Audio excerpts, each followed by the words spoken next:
Ahoy and welcome, this is Admiral. There are a lot of awesome and powerful siege bonuses in the game already, making it a little harder to come up with interesting new bonuses for siege than for, say, Eagle Warriors. So far, we have cheaper siege technologies, siege that costs less wood, siege that costs less gold, siege that costs less wood and gold, siege with a higher blast radius, faster moving siege, faster firing, faster training siege with more hit points, siege with more attack, siege that deals extra elevation damage, siege with more armor, faster researching siege techs and upgrades, and early access to siege workshops. And this is just a list of general siege buffs or bonuses that affect multiple siege units. There's a host of other bonuses or techs that affect specific siege units, as well as several unique siege units. But let's consider what it would be like if, either as a bonus or a unique technology, siege weapons had the ability to destroy armor, like the Obuch.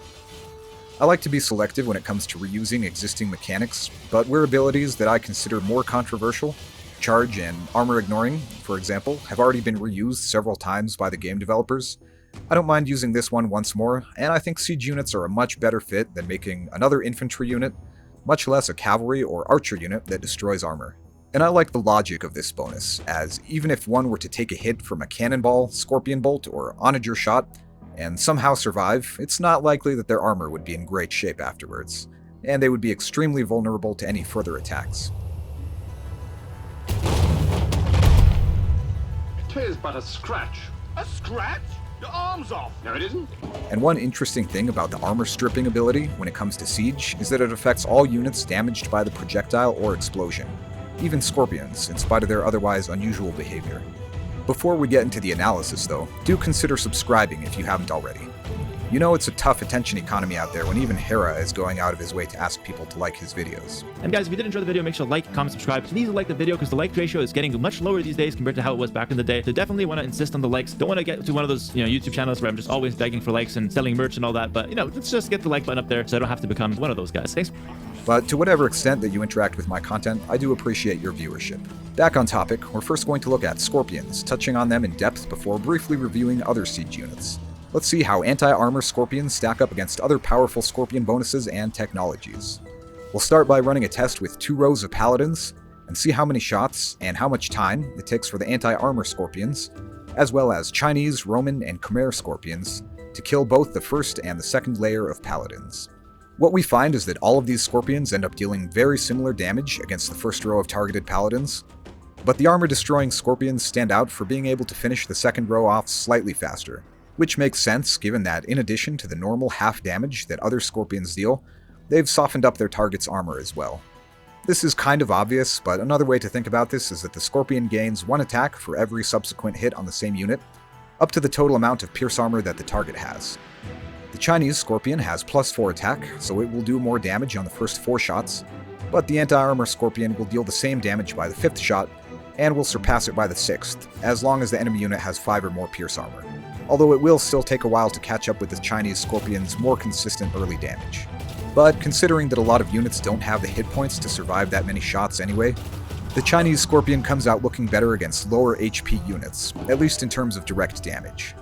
For example, against a fully upgraded halberdier, the anti-armor scorpion takes as many shots as a generic scorpion, whereas the Chinese or Khmer scorpions will kill it 1 hit sooner, and Roman or even Celt scorpions will take as many shots to kill it, but will get those hits in sooner. A similar relationship holds true for elite skirmishers, hussars, and champions.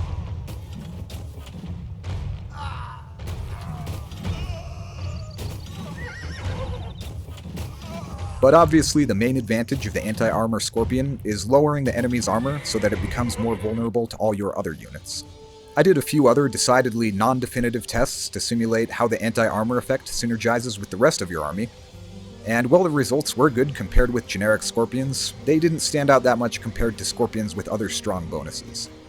And I grant this isn't the most robust test, but it should give some idea of whether anti-armor is much of a standout from other strong scorpion bonuses, which doesn't really seem to be the case, even factoring in the synergy of your other units taking advantage of the weakened enemies. Despite how powerful it sounds to have anti-armor effects applied at range and with an area effect, it definitely seems balanced out by how quickly focused siege kills its targets anyway, as well as the time and number of shots it takes to lower the damage threshold of hits needed for both scorpions and your other units to kill the enemy. To summarize the advantages of the anti-armor Scorpion, it's most useful against enemies with high enough hit points to make full use of its ability, as well as high pierce armor.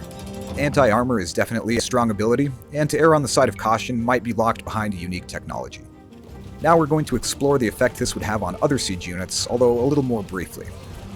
Armor destroying is also a decent bonus for mangonel line units, although the ability is less impactful compared to the damage done by a direct hit, especially for siege onagers, where it quickly becomes overkill. And it doesn't seem to be in the same league as the Saracen, Ethiopian, or Celt bonuses and unique techs, in terms of raw destructive power. But it's still useful for further weakening units closer to the outer edge of the blast radius. This seems to be the most useful for mid-game mangonels, where the effect is relatively more powerful given their lower attack. But by the time you can get to siege onagers, where you're dealing enough damage to one or two shot anything weaker than a paladin, the ability to destroy armor is comparatively less impressive. It's also not that impressive for bombard cannons, as they have a lower blast radius and attack rate than the mangonel line. The main appeal of the bombard cannon is its high range and bonus damage against siege and buildings, but anti-armor is definitely a fun effect that makes things a little more interesting. Rams can also batter down the armor of targeted units, but that's more just a trivial footnote than anything actually useful, and rams are unusual for dealing blast damage to nearby buildings, but not to nearby units, damaging only the unit they're directly targeting. Now, one application where I think this ability gets even more interesting is with explosive units, petards and demolition ships. For whatever reason, petards and demo ships are mostly excluded from interesting siege and gunpowder bonuses, and in most cases this seems like an oversight rather than an actual necessity for the sake of balance. Although it's possible that the game devs are finally coming around, as the Armenians in the latest full-scope DLC received a tech that affects demolition ships, and demo ships will now benefit from siege engineers after an upcoming patch. So I would have petards and demo ships damage the armor of units within their blast radius as a free civilization bonus. For petards, this doesn't really change their use case enough to make them actually good as anti-personnel units, but enemies within their radius might at least come away with their minds blown, as well as some of their armor.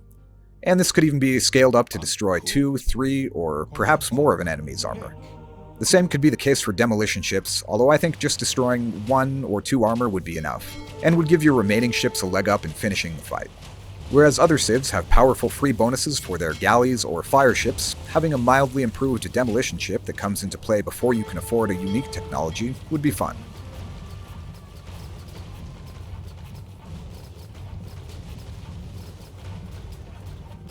Now, you may have been thinking, what about destroying building armor? At the moment, buildings are immune to the armor removal effect, but we could change that, at least when it comes to siege units. I would probably save this ability for the heavy hitters, bombard cannons and trebuchets, and possibly siege rams, although once again, petards may be also worthy of consideration, but not scorpions or mangonel line units. These heavy siege weapons could destroy the melee and pierce armor of a building, and perhaps even its hidden building armor classes, which would have virtually no effect on their own damage output, but would leave those buildings weaker in a way that could be exploited by the rest of your army. And once again, I love the idea of siege weapons or petards creating a breach or a major structural weakness that could be exploited by the rest of your army even before the building is fully destroyed.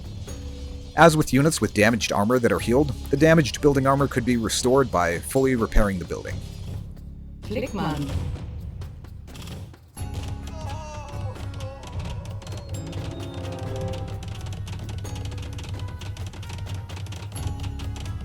So those are my thoughts on a possible new siege bonus that seems fun and interesting, but probably not overpowered.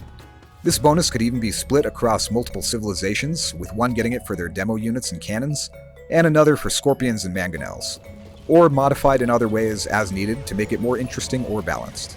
If you like this video, you can besiege the like button. If you have a different opinion, you can send some petards to the comments section, and you can subscribe to blast away the armor covering my other videos. This has been me analyzing the anti-armor ability for additional aggressive applications. Till next time.